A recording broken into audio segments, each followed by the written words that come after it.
샬롬, 사랑하는 성도님들 반갑습니다.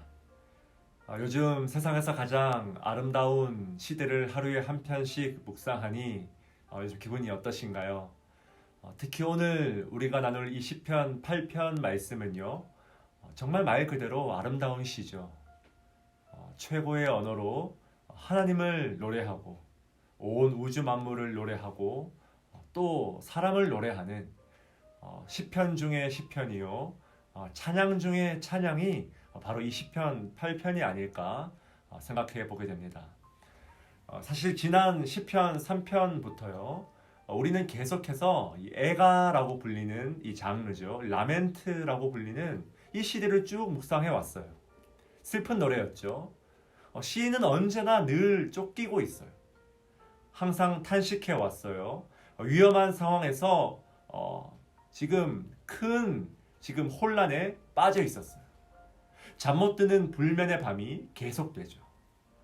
그러던 와중에 뭡니까? 마치 사막에서 오아시스를 발견하듯이, 마치 무더운 여름에 그 시원한 얼음 냉수와 같이 이제 처음으로 시편에서 우리는 찬양시라는 장르를 발견하게 됩니다. 말하자면 지난 시편들의 그 탄식과 절망과 간절한 외침에 대한 하나님의 해답, 하나님의 응답이 바로 이 시편 8편이라는 거예요.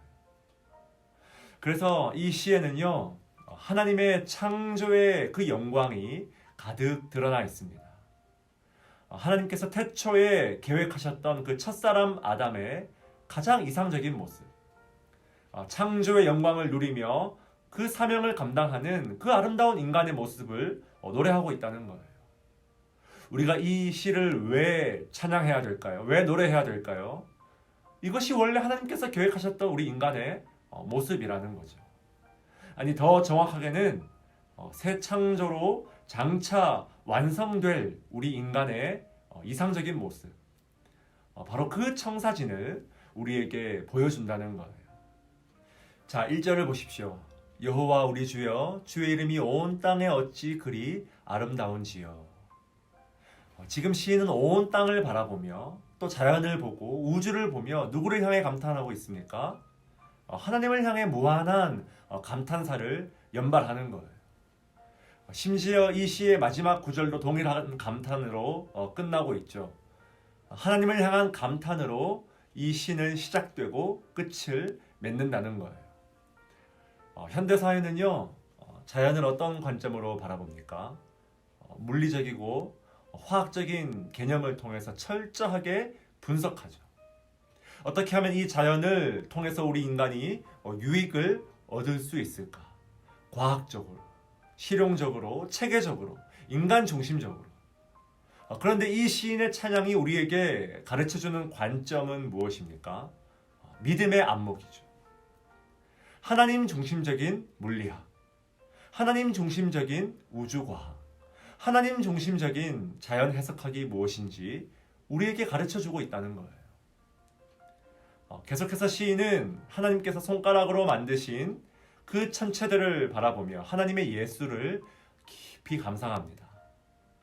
마치 예술가가 자신의 손가락으로 깊은 영감을 주는 그 예술품들을 창조해내듯이 주님이야말로 이 예술가의 참된 원형이자 창조의 원천이시라는 거예요. 자, 여러분, 이 지점에서 우리 한번 생각해 봅시다. 시인은 이 지점에서 우리에게 이런 질문을 던지고 있어요. 지금까지 애가시를 통해 비춰진 주님이 창조하신 그 인간의 현실적인 모습과 반대로 주님이 똑같이 창조하신 온 우주 만물을 한번 비교해 보라는 거예요. 쫓기고 위협당하고 목숨이 위태롭고 늘 불안하고 밤새 흘리는 눈물 때문에 그 눈물로 침상을 띄우는 이 인간의 비참한 이 현실이 더 초라해지지 않습니까? 온 우주 만물에는 이렇게 주의 이름과 주의 영광과 주의 손가락에 그 흔적이 깃들어 있는데 내 삶에는 과연 주의 이름과 주의 손가락의 흔적을 찾아볼 수 있는가? 그래서 시인은 갑자기 자신의 본질을 이렇게 되물어요. 4절 말씀에 보니까 하나님, 우리 사람이 대체 무엇입니까? 그죠? 인자는 대체 무엇입니까? 특히 여기서 이 사람과 인자에 해당되는 이 히브리어 단어는요, 마침내 한 줌의 흙으로 돌아갈 너무나 연약한 인간의 본질을 가리키는 그런 단어입니다. 실제로 창세기 2장은 우리 사람이 무엇으로 창조되었다고 말합니까? 여호와 하나님이 땅의 흙으로 사람을 지으시고, 다시 말해서 하나님께서 그 호흡을 걷어가시면, 그 코의 생기를 지금 이 순간이라도 걷어가시면 즉시로 사라질 그런 존재라는 거예요. 이게 누구라고요? 이게 사람이에요. 철저하게 한계가 정해져 있는 그런 존재. 이게 사람의 본질이라는 것입니다. 자, 그런데 5절에 놀라운 반전이 등장합니다. 그를 하나님보다 조금 못하게 하시고 영화와 존귀로 관을 씌우셨나이다. 아멘. 심지어 사람의 지금 비교 대상이 누굽니까? 그를 하나님보다 조금 못하게 하시고. 저는 이렇게 생각해요. 이 구절이야말로 성경에서 우리가 찾아볼 수 있는 최고의 과장법이 아닐까. 그죠? 어떻게 피조물이 창조주와 지금 비교됩니까? 그래서 가장 이른 성경의 역본들은 하나님 대신에 천사를 넣어서 해석하기도 했어요. 그를 천사보다 조금 못하게 하시고, 이렇게 해야 그나마 이해가 된다는 거예요. 어쨌든 시인은 계속해서 인간의 특권을 노래합니다. 영화와 존귀로 관을 씌우셨나이다. 여러분, 시편에서요, 영화와 존귀는 항상 누구의 것일까요? 이 단어는 하나님께 어울리는 그런 표현들이에요. 마땅히 하나님을 향해 선포되어야 할 찬사가 영화와 존귀라는 거예요.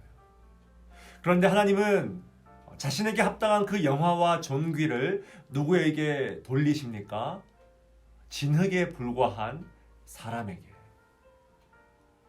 그러니까 이 4절과 5절을 종합하면 뭡니까? 우리 인간의 그림은 어떤 그림입니까? 진흙 위에 관이 씌워져 있는 그런 모습. 진흙 위에 영광이 씌워져 있는 모습.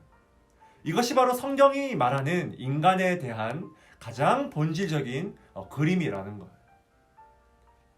우리는 언제나 이 균형을 인식하는 것이 필요합니다. 진흙을 볼 때는 우리 인간의 한계, 나의 한계, 한시도 하나님을 떠나서는 아무것도 할 수 없는 이 한계를 인식하는 것이 너무나 중요하다는 거예요. 그런가 하면 뭡니까? 우리는 고개를 들어서 그 진흙 위에 하나님께서 친히 허락하신 그 존귀의 관을 믿음의 눈으로 바라볼 수 있어야 된다는 거예요.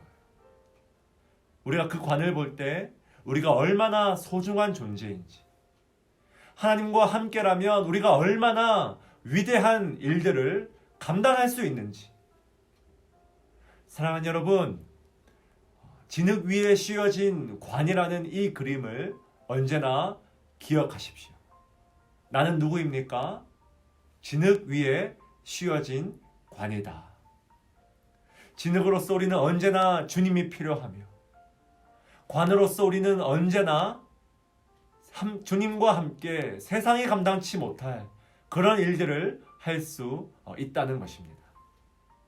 간절히 바라기는 주님 주신 이 정체성으로 지나치게 낙심하지도, 지나치게 자만하지도 않으며 이 특별한 시기에 믿음으로 승리하는 저와 여러분 될 수 있길 주의 이름으로 간절히 축원드립니다. 우리 함께 기도합시다.